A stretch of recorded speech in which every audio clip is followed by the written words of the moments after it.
Hey, public opinion aficionados, it's Mark Mitchell, head pollster of Rasmussen Reports, and really happy to join Gene Valentino at the Grassroots Truthcast today. I support his podcast. Go check it out and subscribe while you're there. Hi, folks, Gene Valentino, and welcome back to another episode of Gene Valentino's Grassroots Truthcast. You know, over all these podcast episodes we do, political, social, environmental, industrial, business-oriented episodes we've put together over the last 4 years, you always come across an episode or a person for an episode that stands out in one way or another. I'm so proud today to have a very talented woman with me who comes to me from several walks of life, most of which we're going to explore today on this segment. Her name is Ashley Leppert, and she's the author of The Hurricane Within. Quite an interesting story. I'm going to give you the end of the story first. The end of the story is she's being honored by Donald Trump at his inauguration speech in 2019, when half the Congress stood there in silence, ignoring the patriotism and the commitment of this woman to this nation. The Republicans and the rest of Congress stood and honored her as they should have, acknowledging what her good tidings were for this nation on so many levels. It's the strength from within, or as she refers to it, the hurricane from within. A very interesting story. The Hurricane from Within. We'll tell you how you can get your copy on this too in a minute, right after this. Hi friends, Ashley Leppert here, author of The Hurricane Within, Volume 1 and 2. Take a moment and head on over to genevalentino.com and subscribe so you can get all the latest podcasts from Grassroots Truthcast. See you later, friends. Welcome back to Grassroots Truthcast, and as you can see, my guest here with us today is Ashley Leppert. I don't know where to begin, Ashley, but I will say, first of all, thank you very much for giving me your time to explore something. Your path is very much like mine.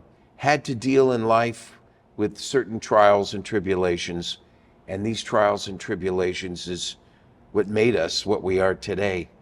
And I'm sure you've got a few you want to share with us. Absolutely. Well, first of all, thank you so much for having me on your show today. This is phenomenal. Honored to call you my brother, and we're just down the road in Fort Walton Beach, so I didn't have to go very far to come hang out with you. Yeah, this panhandle of Florida has people from all walks of life. Absolutely. Yeah, I'm honored to be here.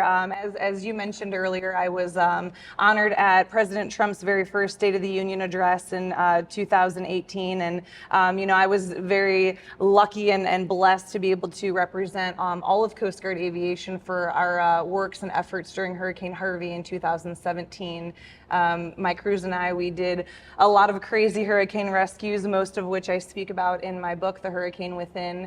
But I was just honored to be there and represent our great service. And Donald Trump, President Trump, he loves our military, and it's let's come to that in a second. One of the things before we jump into it, ladies or women in military, specifically aviation, is there a future for the women in aviation, in the military? Most definitely. I will say we've come a long way. We still have a long way to go, but I love to see those percentages growing where women not only are in the pilot sector, but in the maintenance sector as well, which is what I did. I was an avionics electrical technician. So it's great. When I first got in, there was very few women in that rate specifically, but right now they're increasing and they're out there doing a phenomenal job. So proud of all my Coast Guard aviation women out there. And we get motivated and we get supported. Yes. At different times in different ways by those groups around us that we are fond of. And I trust the ladies in your life were very supportive. Where do we start with Hurricane Within? So we can start from the beginning. Okay. I love to share about where I was born and raised. Yeah, let's start. Okay, so Detroit, Michigan, it's been a rough go. I'm a Lions fan, so as you know, I've grown resilient and grit just through that itself. But yeah, born and raised in Detroit, Michigan, very middle class home. I had amazing parents, but as we kind of discussed a little bit before recording, they both suffered with some trauma that was unresolved, and that ended up creating a maladaptive coping mechanism with alcohol and substances. So Watching your parents struggle with those traumas as a little kid is very hard. But they were really great parents. And how old were you then? So when I started noticing, I would say probably early teens. The beer always in hand, and just kind of recognizing something was off within our household. Isn't it amazing how the military also serves as a way of stabilizing what are considered maybe some dysfunctions that we're surrounded with in our life that maybe we take for granted, we think are normal but are not. And sometimes we have to pull ourselves away, get involved, extricate ourselves, and put ourselves into, in this case, a military environment where the disciplines are quite strong and well established as being good and successful, to correct maybe a manner of behavior in our life, in our growing up. I don't know. At least that's what it was for me and my family. Yeah, I think you're right with that. And I've oftentimes noticed there's a thread of similarity within the military culture, that a lot of times people join the military to kind of run away from some of that family trauma that they're witnessing. So then they deal with military traumas that are very, different for each individual. And then it just kind of gets compounded. And then we normalize alcohol and celebrating, and it's just a slippery slope. So I enjoy talking about this and being transparent and authentic, because I do believe a lot of people suffer in silence with this. To understand a person is to understand where they're coming from. So the time we're spending on this topic is not wasted, because I know where you're heading, and I think it's going to be very exciting. So what introduced you to the United States Coast Guard, and how did you end up there?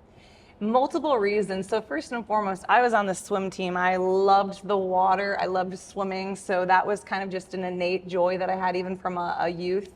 I found peace and solace just jumping in the diving pool, or jumping off the diving board into the pool.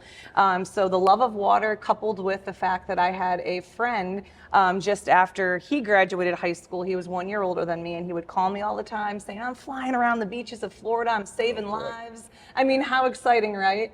And then the third reason, a little bit more of a somber reason, one of my best friends right after high school, he died in a boating accident.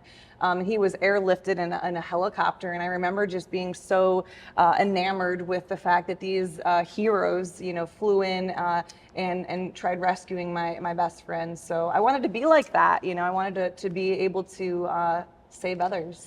Just before I got here in the studio for this episode, I'm talking to the general contractor who helped build my little airplane hangar at my house. And he was telling me how 2 days ago, one of his workers fell off some scaffolding, and some sheet metal caught them and cut him severely, and how a helicopter came in and life flighted him within 3 minutes back to the hospital, saved his life. Wow. But we take for granted some of the rescue services we have. Let's hear more about what happened when you got into the Coast Guard. I quite frankly didn't realize that the Coast Guard is such a multi-mission agency. And honestly, a lot of times the general public just doesn't know what we do, particularly in the aviation sector. So I joined as an avionics electrical technician, and we also fly on the aircraft that we fix. So I coupled as a flight mechanic. So I would go out on various different rescues. So we kind of focus on search and rescue, law enforcement, drug interdiction, migrant operation, and those just to name a few. So I had a very dynamic, interesting, never a dull moment in the Coast Guard aviation realm. Well, it seems to me that from that, it was the door opener or the catalyst for this book. Yes, sir. What was the excitement in the Coast Guard that got you motivated to writing this book? So the theme that I really focus on in my first book is the rescues that I did during Hurricane Harvey in 2017, which awarded me the opportunity by President Trump to be at his first State of the Union address.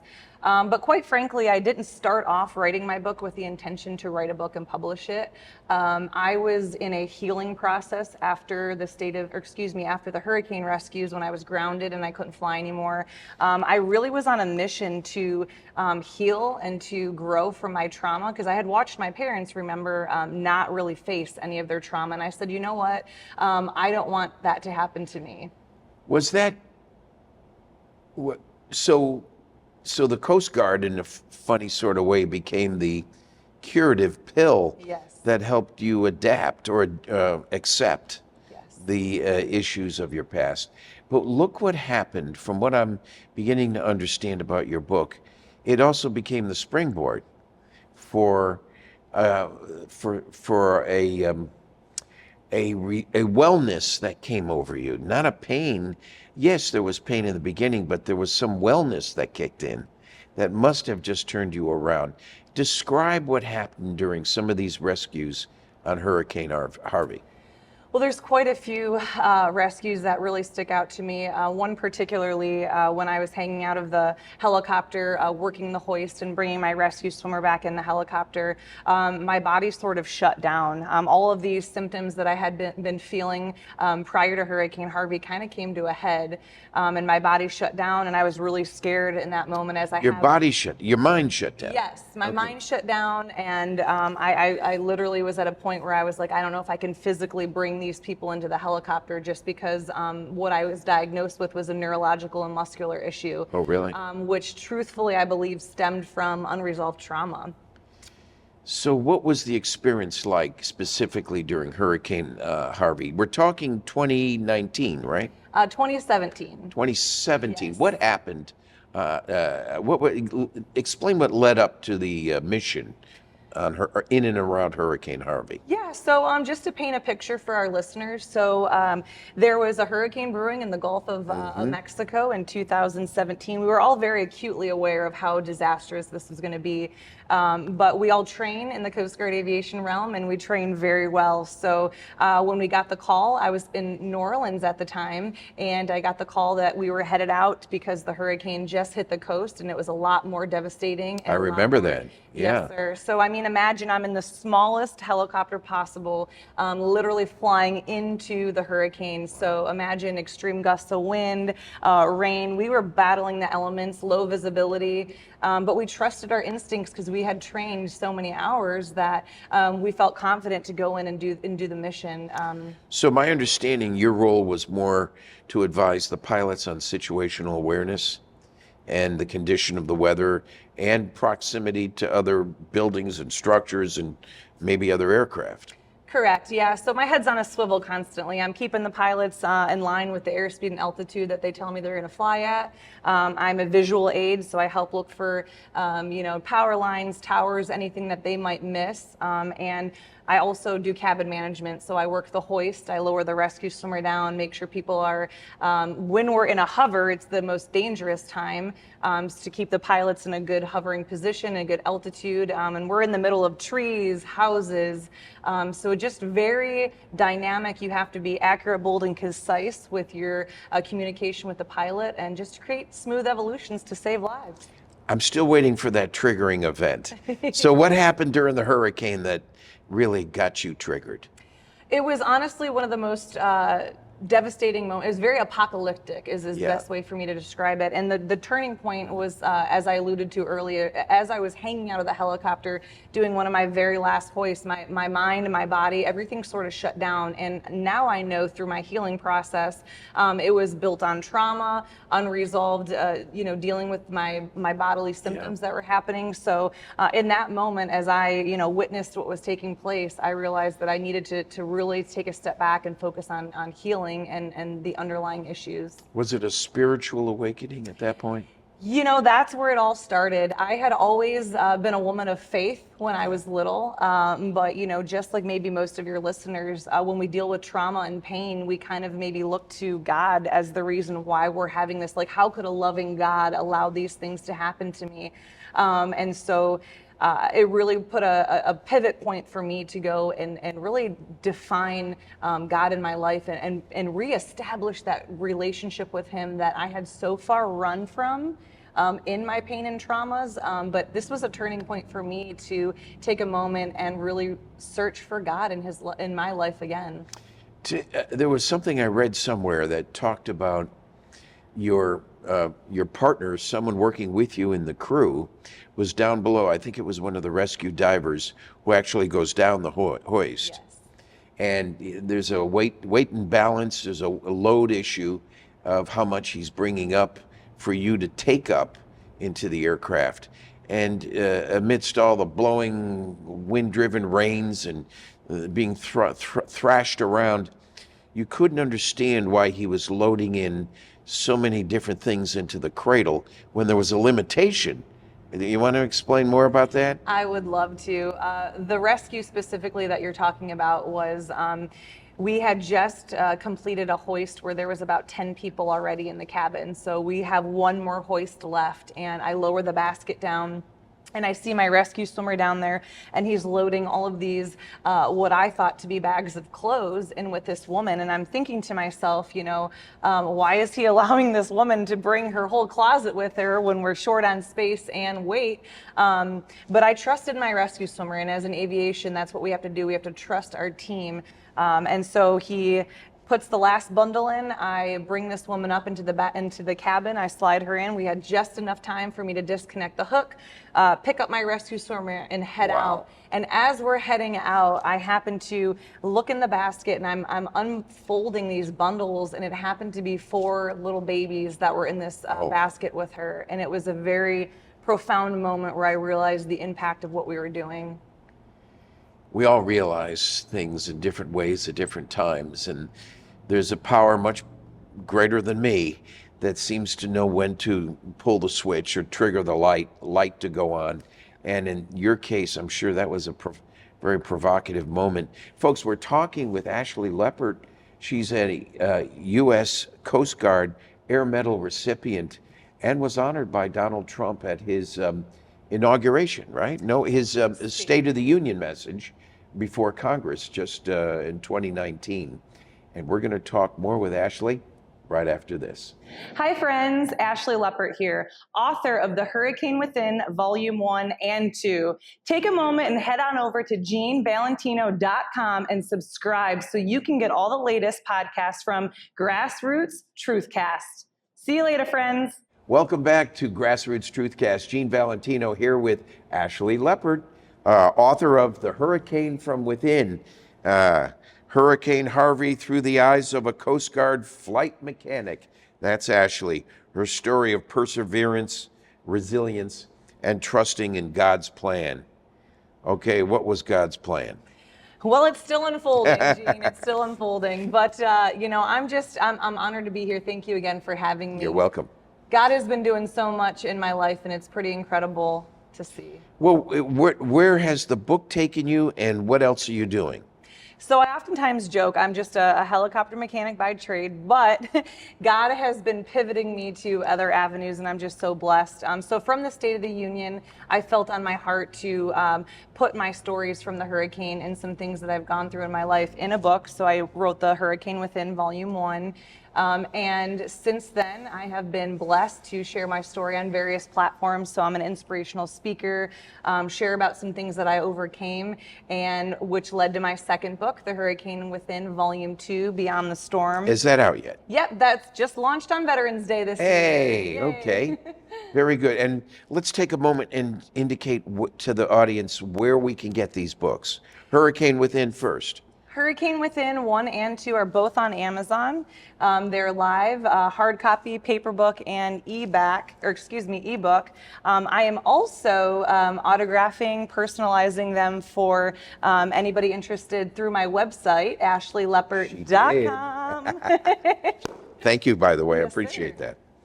Yeah, so that's autographed copy through my website, and on Amazon you can buy both of them. So honored, and I appreciate the support and the love from your audience. You know, you talked about a wide range of struggles you had since childhood. I'm sure that was a motivation in some sense for your book, but using things we experience in our early life to direct where we are now is probably the best thing about getting older and getting wiser. What are you doing now? What's the speaking circuit like? What are you doing in terms of personal motivation? Well, I think that it's a pretty safe topic to talk about on the Truthcast, so I'm going to go ahead and be truthful with everything. I didn't want to bring it up unless you did. Well, to be completely honest with you, I grew up watching my parents with addiction. At 19, prior to joining the military, I was sexually assaulted, which is a hard thing to go through. In the military? No, prior to joining.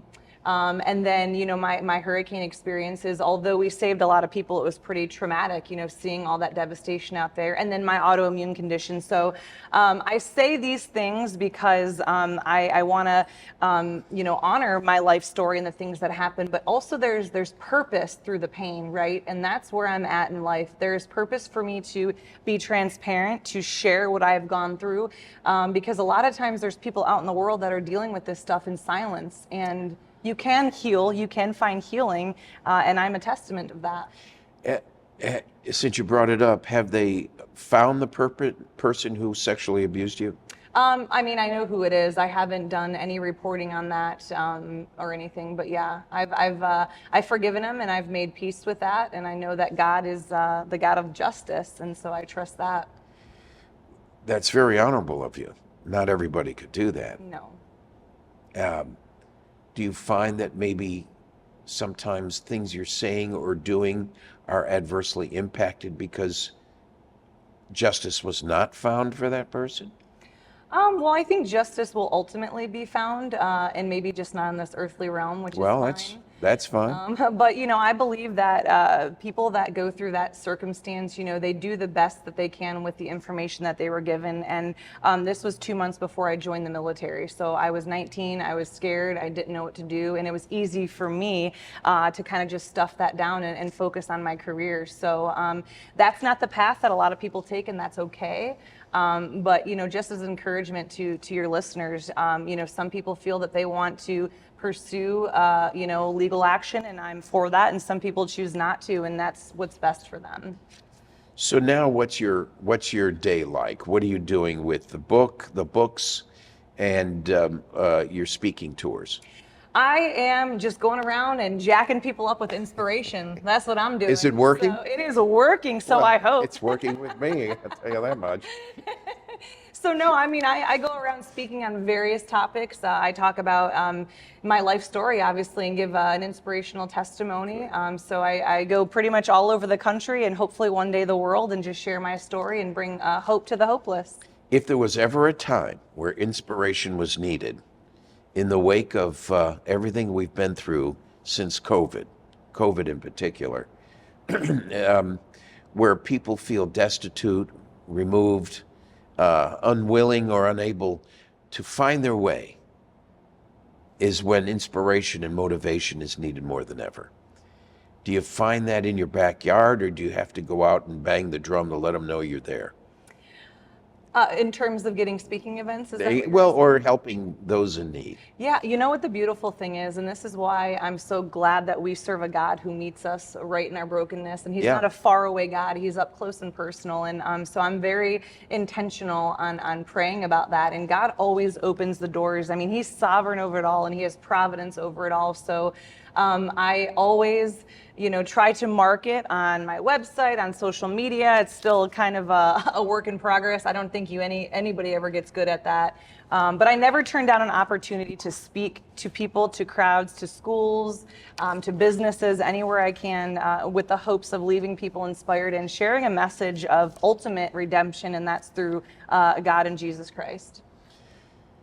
So the ministries around and the panhandle for the nation in general, but the Gulf Coast, the Southeast United States is known for propensity of faith-based organizations. So I would guess just in that venue alone, you'd have a waiting line of visits you're visiting to address those in need. Is that fair? Yeah, that's fair. I have usually about 1 to 2 speaking events a month. It ebbs and flows, of course, but I'm an open vessel, right? God just says, I just tell God rather, here I am, use me, and he does. I got to tell you, folks, I met Ashley and her husband at a political event in Niceville. I think it was Niceville, Fort Walton Beach area somewhere. And it was when I was running for United States Congress. And she happened to be sitting assigned to the table with her husband right next to me and my wife. And we started talking, and we hit it off, and we started talking about her background. I looked over at my wife and I said, I've got to get her on our podcast. I'm glad we did. The best thing to me is providing a outlet And curing issues or ills of the world comes in many flavors. And to me, you've got the perfect recipe of being able to deliver a message and to also helping specifically younger ladies in need who maybe can't find their way. Do you find yourself in that role?